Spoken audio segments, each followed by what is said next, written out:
Okey, seterusnya kita akan mempelajari mengenai protozoa. Protozoa ni dia adalah mikroorganisma unisel. Kalau unisel, uni ni maksudnya satu, maksudnya dia satu sel. Dia ada satu sel pun dia dah boleh hidup dah. Dia tak perlu banyak-banyak sel. Berbanding manusia kita ni, kita ada banyak jenis sel. Dalam badan kita ada pelbagai jenis sel. Tapi untuk unisel ni dia hanya ada satu sel saja, dia boleh dah menjalankan kehidupan dia, kan? Dia boleh membiak, dia boleh ke sana ke sini, dia boleh makan, berkumuh. Sebab apa? Sebab dia adalah haiwan yang mana dia adalah mikroorganisma yang boleh hidup dengan bilangan satu sel sahaja.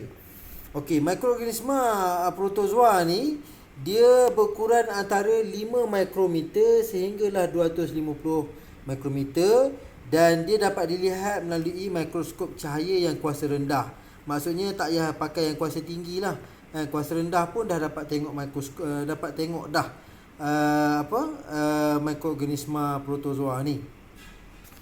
Dan protozoa ni dia biasanya dia wujud secara berkoloni, maksudnya dia wujud secara berkelompok, ramai-ramai.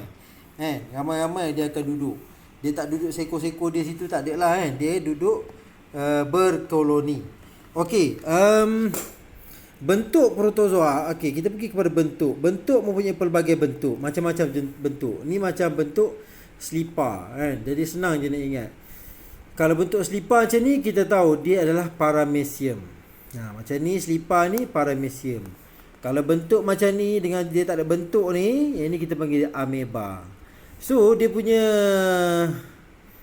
struktur asas dia ada membran, nukleus, dalam dia ada sitoplasma, ada vakuol makanan, ada vakuol mengecut.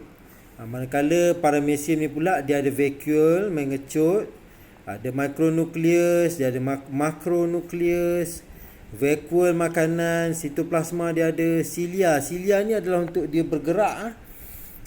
Jadi yang struktur ni dia akan bergerak untuk supaya dia boleh ke depan ke belakang gitu. Dan juga dia ada membran sel.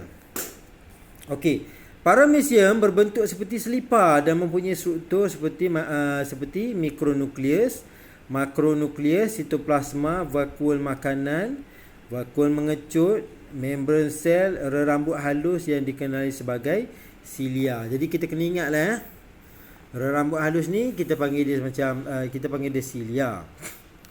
Ameba tidak mempunyai bentuk yang tetap. Bentuknya berubah-ubah semasa bergerak. Ameba mempunyai struktur seperti nukleus, sitoplasma, vakuum makanan, vakuum mengecut dan membran sel. Jadi kalau kita tengok sini, memang bentuk dia memang dia tak ada bentuk lah, kan? Dan dia bergerak mengikut bentuk dia ni. Biasanya kalau dia nak gerak ke depan, dia akan tolak semua sitoplasma ni ke depan, jadi menyebabkan dia boleh bergerak ke depan gitu. Bergerak sikit ke depan. Okey, nutrisi. Kat mana, macam mana makanan, macam mana mikroorganisma ni makan? Okey, protozoa mengamalkan nutrisi pelbagai jenis. Macam-macam jenis lah dia makan. Okey, terdapat protozoa yang dapat menjalankan fotosintesis, contohnya Euglena. Okey, kenapa? Sebab Euglena ni dia ada kloroplas. Jadi bila ada kloroplas, dia boleh menjalankan fotosintesis. Dan ada yang bersifat parasit seperti dia Plasmodium, ameba sp, mendapat nutrien melalui fagositosis. Fagositosis contoh dia ni. Inilah fagositosis. Kan? Ameba menggunakan unjuran sitoplasma yang dikenali sebagai pseudopodium. Ni pseudopodium. Maksud dia mengunjurkan sitoplasma tu, dia unjurkan ke depan gitu, kan?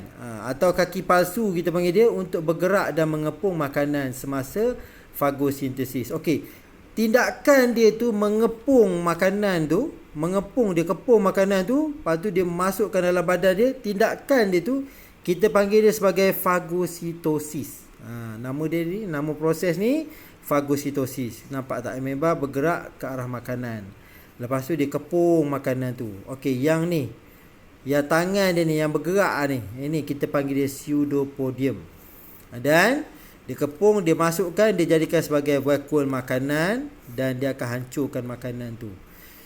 Kemudian nutrien lah dia akan serap makanan-makanan yang dah dihancurkan ni ke dalam badan dia lah. Okey. Bagaimanakah protozoa ni membiak? Sama saja, dia ada aseks dan dia boleh menjalankan seks. Aseks sama ada dia boleh belah je badan dia kepada dua. Ni paramecium, nampak dia melakukan kecutan di sini, lalu dia terbelah dua, dia jadi dua. Kan? Ini kita panggil berbelahan dia dua.